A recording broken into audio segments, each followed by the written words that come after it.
ஆசிரியர் நண்பர்கள் அனைவருக்கும் மாலை வணக்கம். காவிரி மருத்துவமனை பூசூரில் கல்லீரல் மாற்று அறுவை சிகிச்சை அந்த ப்ரோக்ராம் ஸ்டார்ட் பண்ணி இதோட சுமாராக ஒரு 2.5 வருஷம் பூர்த்தி ஆகிறது. இந்த 2.5 வருஷத்தில் சுமார் ஒரு 10 லிவர் டிரான்ஸ்பிளான்டேஷன் சக்ஸஸ்ஃபுல்லாக செஞ்சு முடிச்சிருக்கோம். பூசூர் மாதிரி ஒரு நகரத்தில் இப்படி ஒரு டிரான்ஸ்பிளான்ட் மாதிரி ஒரு பெரிய சர்ஜரி செய்ய முடியுமா அப்படின்னு ஒரு ஏக்கம் மாறி இப்போது வந்து ஒரு ரொட்டீன் அஃபேர், அதாவது ரெகுலராக ஒரு டிரான்ஸ்பிளான்ட் பண்ணக்கூடிய சுச்சுவேஷனில் வந்திருக்கும். ஊர் கூடி தான் ஒரு தேர் எடுக்க முடியும்னு எல்லாருக்கும் தெரியும். அது மாதிரி இந்த டிரான்ஸ்பிளான்ட் ப்ரோக்ராம் நடக்கிறதுக்கு பல பேரோட உழைப்பு இருந்திருக்கு.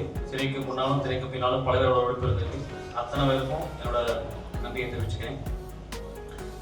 இந்த டிரான்ஸ்பிளான்ட்டை நம்ம சக்ஸஸ்ஃபுல்லாக செஞ்சு முடிக்கிறதுக்கு அத்தனை வசதிகளும் எப்போ கேட்டாலும் எந்த விதமான ஹெசிடேஷனும் இல்லாமல் செஞ்சு கொடுத்த காவேரி நிர்வாகத்துக்கு என்னோட நன்றி. இந்த டிரான்ஸ்பிளான்ட் எல்லாமே நம்ம வந்து டிசீஸ் டோனர், அதாவது மூளைச்சிதைவு ஏற்பட்ட அந்த அவங்களோட உறவினர்கள் வந்து அவங்க அவயவங்களை தானம் செஞ்சது மூலமாக தான் நம்ம வந்து இந்த டிரான்ஸ்பிளான்டேஷன் செஞ்சுருக்கோம். இதுக்கான விழிப்புணர்வு வந்து தமிழ்நாட்டில் அதிகமாகவே இருக்குது. அந்த விழிப்புணர்வு மக்கள் மனசில் வரத்துக்கும் அந்த ஊக்கம் வரத்துக்கும் முக்கியமான காரணம் அரசாங்கம். அதற்கும் நன்றியை தெரிவித்துக் கொள்கிறேன்.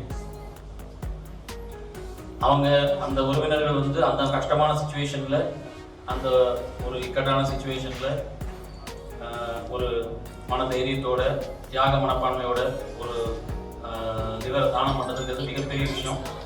அதனால் அவங்களுக்கு என்னோட மனமார்ந்த நன்றி. ஏன்னா அவங்க அப்படி செய்யலைன்னா இன்னைக்கு இந்த 10 பேர் வந்து அவங்க ஒரு புது லிவர் கிடச்சி ஒரு ஆரோக்கியமாக வாழறதுக்கான வழி இல்லை. இந்த மாதிரி பல பேர் அதனால வந்து பெனிஃபிட் ஆகிருக்காங்க. அடுத்து மேலும் மேலும் இந்த மாதிரி ஒரு விழிப்புணர்வு மக்கள் மனதில் இருந்து டொனேஷன்ஸ் நிறைய வந்து தேவையான டொனேஷன்ஸ் நடக்கணும். அதனால வந்து மக்கள் பயன்படணும் அப்படின்னு நான் வந்து வேண்டிக்கிறேன். இதோட முக்கியமான விஷயம்,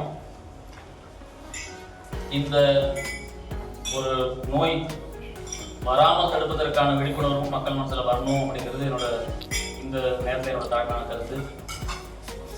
லிவர் சிரோசிஸ், லிவர் கெட்டு போகிறதுக்கு முக்கியமான காரணம் குடி, மது.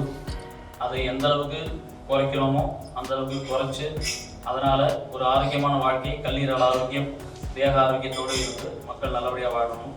புது காவேரி பொறுத்த வரைக்கும் வந்து சிறுநீரகமும் கல்லீரல் மட்டும் பண்ணுறோம்.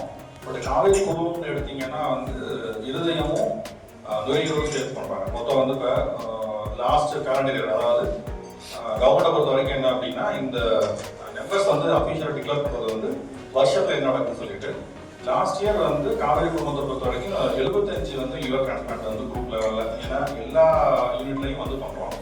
அடுத்தது வந்து சிறுநீரகம் வந்து 350 சிறுநீரகம் பண்ணியிருக்கோம். சிறுநீரகத்தில் வந்து என்ன அப்படின்னா, அதில் வந்து 2 சிறுநீரகம் இருக்கிறதுனால வந்து அப்பாவோ அம்மாவோ இல்லை பையனோ பொண்ணோ அவங்க கொடுப்பாங்க. ஸோ 2 இருந்தாலும் 1 கொடுக்கறத வந்து அவங்களுக்கு மனசு வந்து ஈஸியாக சாட்டிஸ்ஃபைட் ஆகிடும். ஸோ அதனால வந்து 350 டிரான்ஸ்பிளான்ட் லாஸ்ட் இயர் பண்ணியிருக்கோம். அடுத்தது வந்து இருதயமும் நுரையீரலும் வந்து பார்த்தீங்கன்னா 7 பண்ணியிருக்காங்க. அது மட்டும் என்னன்னா, இந்த சென்னையில் வடபழனி யூனிட்ல பண்ணுறாங்க, வடபழனி காவேரி மருத்துவமனை பண்ணுறாங்க. சிறுநீரகமும் கல்லீரலும் வந்து எல்லா யூனிட்லையும், சேலம், திருச்சி, திருநெல்வேலி, ஓசூர், எலக்ட்ரானிசிட்டி எல்லா இடத்துலையுமே வந்து பண்ணுறாங்க.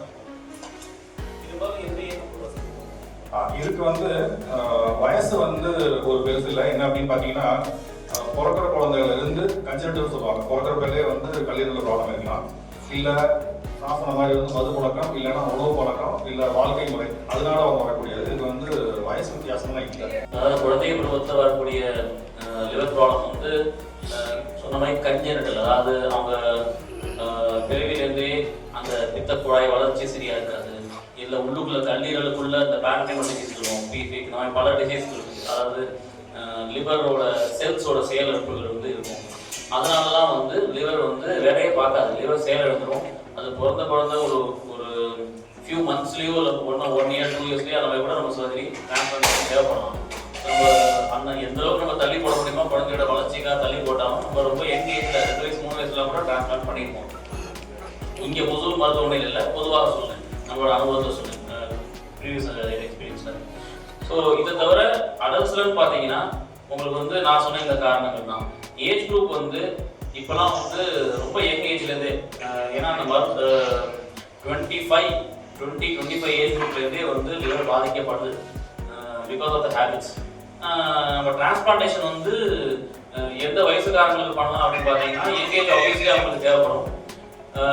இப்போ வந்து ஏஜ் ஒரு பெரிய கிரைட்டீரியா கிடையாது.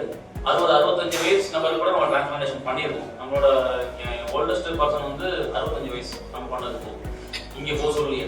ஸோ அது நம்மளால் பண்ண முடியும். ஏன்னா அவங்களோட ஃபிசியலாஜிக்கல் ஏஜ், அவங்க உடல் ஆரோக்கியம் அதர்வைஸ் நல்லா இருந்தது, அவங்களுக்கும் அந்த ஒரு எனக்கு கல்லீரல் தவிர பாக்கி மற்ற உறுப்புகள் தான் நல்லபடியாக வேலை பார்த்ததுன்னா அவங்களுக்கும் டிரான்ஸ்பிளான்ட் பண்ணி அவங்க நார்மல் லைஃப் அவங்களால வாழ முடியும். ஸோ இதுதான் வந்து ஏஜ் குரூப்.